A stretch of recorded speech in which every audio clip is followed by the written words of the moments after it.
Hello everyone, welcome to my channel Creative Ishita. So before seeing the video, please like, share, subscribe and hit the bell icon for the latest update. So today we are going to do chapter 4, that is materials, metal and non-metals. So let's start with the chapter. You are familiar with the number of materials like iron, aluminium, copper, etc. Some materials have been given in table 4.1. मतलब आप familiar हो गए ये सारे materials, जैसे जैसे आपने देखा भी होगा आयरन, एल्यूमिनियम, कॉपर और बहुत सारी चीज़ें हैं।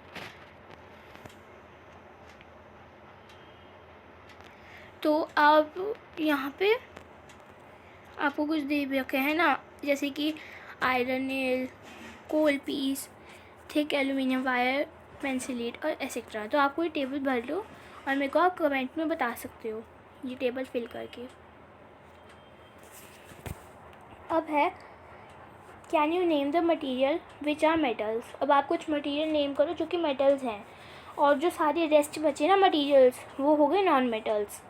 जो मेटल्स हैं ना वो डिस्टिंग्विश होते हैं नॉन मेटल से on the basis of physical और केमिकल प्रॉपर्टीज से। ठीक है, रिकॉल करो लस्टर और हार्डनेस फिज़िकल प्रॉपर्टीज़ की। अब आगे फिज़िकल प्रॉपर्टीज़ मेटल की और नॉन मेटल की। आपने देखा होगा जो ब्लैक स्मिथ है ना वो बीट करता है आयरन के पीस को या फिर आर्टिकल जो कि आयरन से बनते हैं, जैसे स्पेड, शूवर एक्सेट्रा। तो आपको इनमें से कुछ चेंज दिखेगा इनकी शेप में, ये आर्टिकल जब आप बीट करते हो। तो आप इनमें से क्या एक्सपेक्ट करते हो कि सिमिलर चेंज, अगर हम वुड लॉग को बीट करेंगे तो वो टूट जाएगी, है ना। तो वैसे ही लेकिन अगर आप आयरन के पीस को करोगे वो नहीं टूटेगा, वो पिचकता जाएगा लेकिन फिर भी वो नहीं टूटेगा। आपने देखा कि जो शेप होती है ना आयरन नेल के और एल्यूमिनियम वायर की वो चेंज होती है बीटिंग में, है ना। जैसे कि आयरन नेल है, ये आयरन नेल है, अगर हम इसको बीट करेंगे तो ये इस वॉल के अंदर जाती जाएगी, है ना, इसलिए इसकी शेप फ्लैट हो गई। तो जैसे हम इसको बीट करेंगे ना हैमर से तो ये अंदर जाती जाएगी। अगर हम बीटन करेंगे इन हार्डर को तो ये शीट में बदल जाएगी। जैसे कि ये जैसे कि आयरन नेल है, हमने इसको यहाँ पे पहले बीट किया होगा तभी तो इसकी शेप ऐसी बन गई है। हमने इसको बीट करते गए तभी तो ये इसकी शेप ऐसे फ्लैट बन गई है। तो ये शीट में बदल जाती है, जैसे कि शीट तो एक प्लेन पेपर होता है लेकिन ये शीट ऐसे बदल जाती है। ठीक है, आप फेमिलियर हो गए सिल्वर फॉयल पेपर से। ठीक है, डेकोरेटिंग स्वीट को जब डेकोरेट करते हैं ना, मतलब जैसे कि कोई भी आप बर्फ़ी ले लो, ठीक है, उसको यहाँ पे जो है ना वो यहाँ पे एक सिल्वर कोटिंग लगी होती है ना कि वहाँ वो अच्छा दिखे उसकी कलर और रैप करने के लिए भी। तो ये जो प्रॉपर्टीज़ होती है ना मेटल्स की जिसमें से वो बीटन हो सकती है थिन शीट्स में, उनको हम मेलेबिलिटी कहते हैं। ये जो कैरेक्टरिस्टिक प्रॉपर्टी होती है ना मेटल की, जैसे कि आपने नोटिस करा ये जो मटेरियल होते हैं जैसे कोल और पेंसिलीट, ये अपनी प्रॉपर्टी शो नहीं करते। तो ये सारे इनको हम मेटल्स कह सकते हैं। आप कमेंट में बता सकते हैं यस या नो। ठीक है, अब आप होल्ड करो hot metallic pan without a plastic या फिर वुडन हैंडल। ठीक है, आप कर नहीं सकती क्योंकि नहीं तो गर्म होगा तो फिर आपको चोट भी लग सकती है। क्यों? अगर आप ट्राई करोगे कि आप लिस्ट करो कुछ एक्सपीरियंसेस जिसमें जो वुड है या फिर प्लास्टिक हैंडल है वो आपको प्रोटेक्ट करता है हर्ट होने से, मतलब जैसे कि हर्ट थिंग होने से। इस एक्सपीरियंस के बेसिस पर तो आप ये कंडक्ट कर सकते हो हीट से। तो अगर हम बर्न करेंगे वुड को और प्लास्टिक को तो क्या होगा? आपने देखा है जो इलेक्ट्रिशियन है ना वो यूज़ करते हैं स्क्रू ड्राइवर्स, है ना। तो ये जो हैंडल्स होते हैं ना इनमें नहीं होता। क्यों?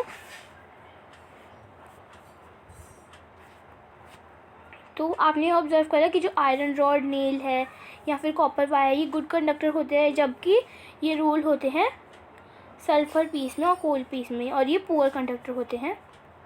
ठीक है, तो आप फाइंड करोगे यूज़ ऑफ एल्यूमिनियम और कॉपर। आप कहाँ पे फाइंड आउट करोगे? क्या आपने देखा है वायर्स ऑफ कोल? नहीं देखी है ना, कोल की वायर तो आपने नहीं देखी। तो जो प्रॉपर्टी होती है ना मेटल की, जिसमें से ये ड्रॉन होती है वायर में, इनको हम डक्टिलिटी कहते हैं। आपने नोटिस करा है कि जो डिफरेंस इनके साउंड में, जब हम कोई भी आयरन शीट को ड्रॉप करते हैं, प्लेट को ड्रॉप करते हैं, आयरन प्लेट को या मेटल कॉइन को या पीस ऑफ कोल को फ्लोर पे, तो आपको एक आवाज़ सुनाई देगी। और आप ट्राई भी कर सकते हो। जैसे आप प्लेट ले लो एक, ठीक है, उसको आप फ्लोर पे फेंक दो, ठीक है, तो फिर आप देखना साउंड ज़रूर जनरेट होगी, ठीक है, साउंड जनरेट होगी। तो ऐसी जो मेटल्स होते हैं ना, इनमें साउंड तो पक्का जनरेट होती ही है।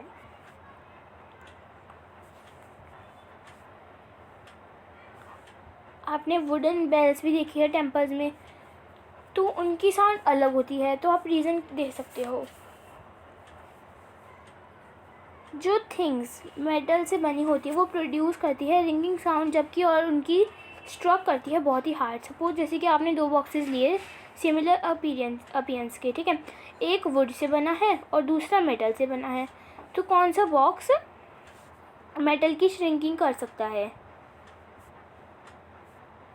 ठीक है, मेटल ही कर सकता है।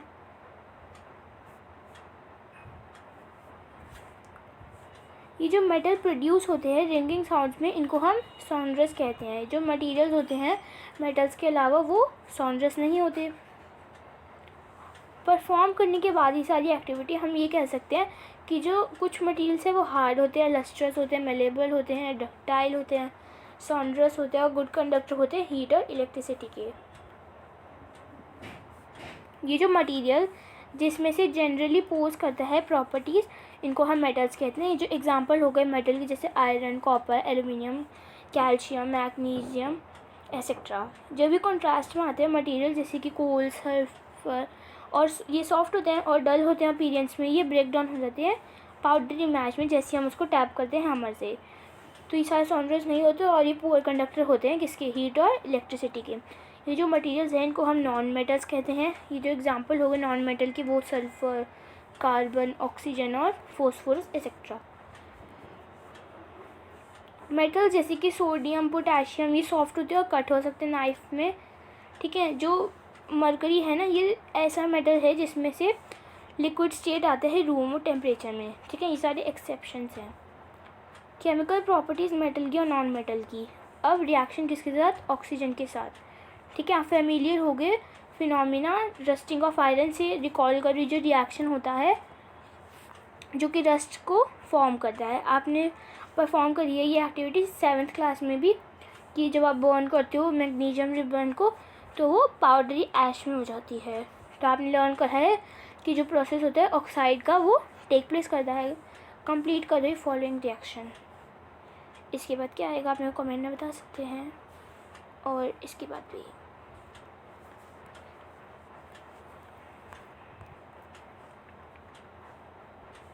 जब ये जो कॉपर वेसल है ना वो एक्सपोज हो जाता है मॉइस्ट एयर में लंबे समय तक, तो ये एक्वायर करता है डल ग्रीन कोटिंग। ये जो ग्रीन मटेरियल है ना, ये मिक्सचर होता है कॉपर हाइड्रो ऑक्साइड का, ठीक है, और कॉपर कार्बोनेट का। ये जो फॉलोइंग रिएक्शन है ये मेन है, आप ये याद कर सकते हैं। अब आप रिकॉल करो एक्टिविटी बर्निंग मैग्नीशियम रिबन को। ये जो ऐश जो कि ऑब्टेन होता है ना बर्निंग मैग्नीशियम रिबन, वो डिज़ोल्व होता है वाटर में और वो टेस्ट होता है एसिडिक या फिर बेसिक है वो नेचर में। क्या इसके जो सोल्यूशन है वो एसिडिक होते हैं या बेसिक होते हैं? तो आप ये असर्शन कर सकते हो। आपने ऑब्जर्व करा है कि जो रेड लिटमस है वो ब्लू में हो जाता है। तो ये जो ऑक्साइड होता है ना मैग्नीशियम का, वो बेसिक है नेचर में। जनरली जो मेटालिक ऑक्साइड है ना वो बेसिक है नेचर में। चलिए अब हम ऑब्जर्व करते हैं रिएक्शन नॉन मेटल्स के ऑक्सीजन के साथ।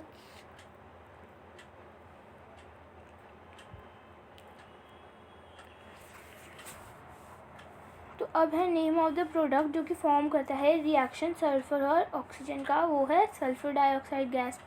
जब सल्फर डाइऑक्साइड वो डिज़ोल्व हो जाती है ना वाटर सल्फोरस में, ठीक है, एसिड में, तो ये जो रिएक्शन है ना ये ऐसे बन जाते हैं सल्फर डाइऑक्साइड प्लस वाटर तो सल्फरस एसिड।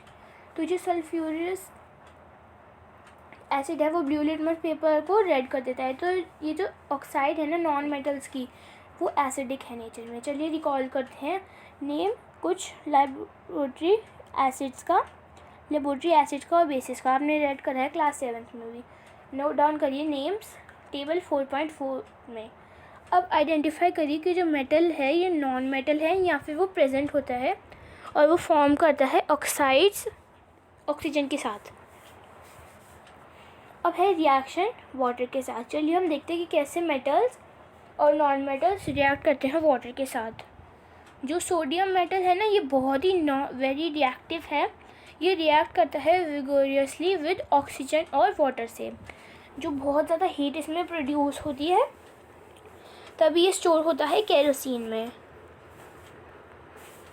आपने ऑब्जर्व करा है कि जो सोडियम है वो रिएक्ट करता है वाटर के साथ, कुछ मेटल्स हैं वो नहीं करते, जैसे कि आयरन रिएक्ट करता है वाटर के साथ धीरे धीरे।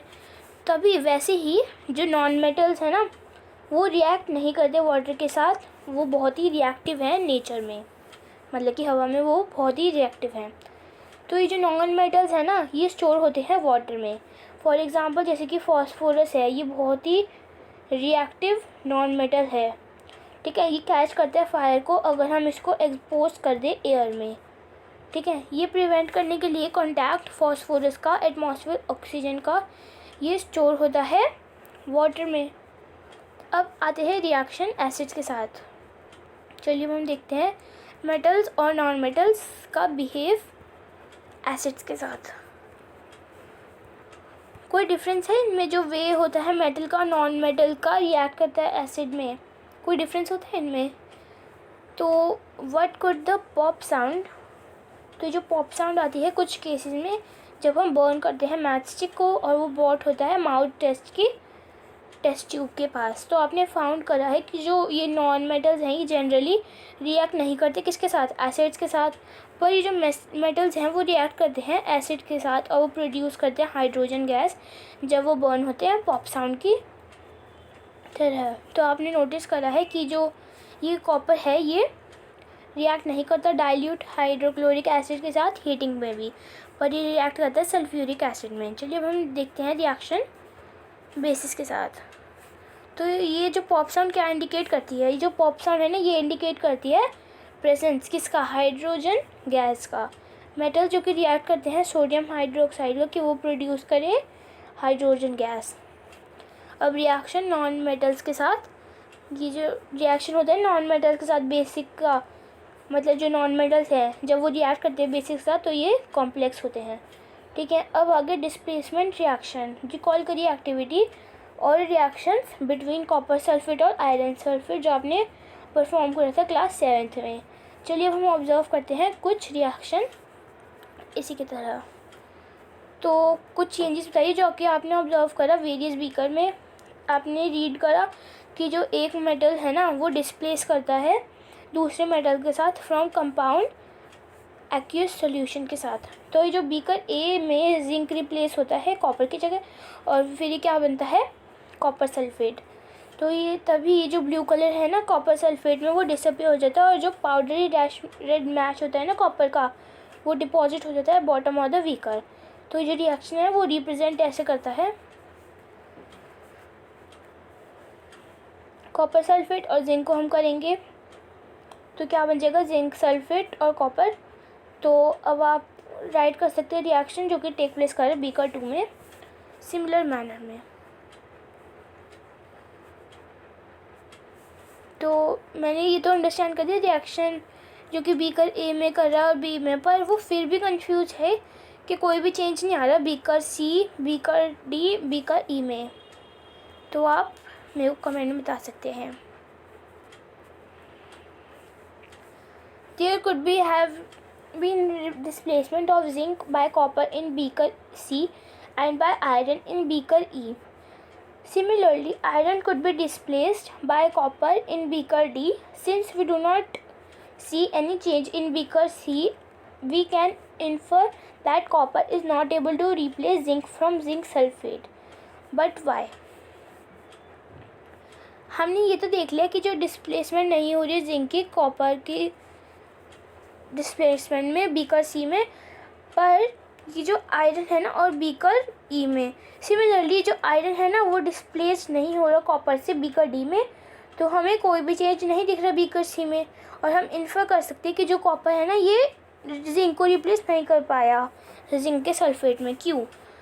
जब जो जिंक है ना वो रिप्लेस करता है कॉपर को बीकर ए में, तभी हम कॉपर को रिप्लेस नहीं कर सकते जिंक के कंपैरिजन में बीकर सी में। तो ये रिमेंबर रखो कि जो साइंस है ना ये आर्बिट्रेटरी नहीं है, ये फॉलो करता है डिफाइनेड रूल फॉलो करता है ये बेसिस ऑफ फैक्ट्स।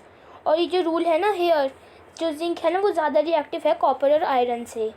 ये जो मोर रिएक्टिव मेटल होते हैं ना ये रिप्लेस कर सकते हैं लेस रिएक्टिव मेटल को, पर ये जो लेस रिएक्टिव मेटल है ना ये रिप्लेस करता है और ये ज़्यादा रिएक्टिव मेटल है। ठीक है, अब आपने अंडरस्टैंड कर लिया कि क्यों ये जो कोई भी डिस्प्लेसमेंट रिएक्शन नहीं होती बीकर डी में और बीकर ई में।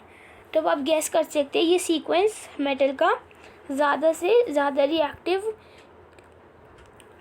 To less reactive among zinc, iron और कॉपर में। अब आगे यूजेस ऑफ मेटल्स और नॉन मेटल्स, मतलब कि मेटल्स और नॉन मेटल्स का भी यूज़ होगा। आप एबल हो कि आप गेस करो कि क्यों ये जो मेटल्स है ये यूज होते हैं मशीनरी बनाने में, जैसे कि ऑटोमोबाइल्स, एरोप्लेन्स, ठीक है, trains, satellite, industrial gadgets, cooking, ठीक है, वाटर बॉयलर्स और एक्सेट्रा। तो आप फेमिलियर हो ये सारे यूजेस कुछ नॉन मेटल्स के। और भी कुछ और आते हैं इंटरेस्टिंग, तो हम श्योर है कि आप ये गेस कर सकते हो। नॉन मेटल एसेंशियल होते हैं हमारे लाइफ में, पर जो सारे लिविंग बीइंग्स हैं ना वो इनहेल करते हैं ड्यूरिंग ब्रीथिंग। ये जो नॉन मेटल्स हैं ना ये यूज होते हैं फर्टिलाइजर्स में कि वो इन्हांस करे ग्रोथ प्लांट्स का। ये जो नॉन मेटल्स हैं ना यूज होते हैं वाटर प्यूरिफिकेशन प्रोसेस में। नॉन मेटल्स यूज होते हैं पर्पल कलर के सोल्यूशन में जो कि अपीयर होते हैं वाउंड्स में एंटीसेप्टिक्स के।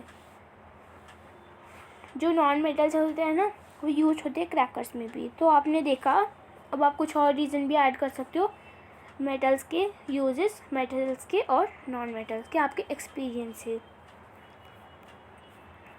तो हमने चैप्टर 4 कंप्लीट कर लिया है क्लास 8 की बुक का। So if you love the video, please like, share, subscribe and do hit the bell icon for the latest update. Till then, bye friends.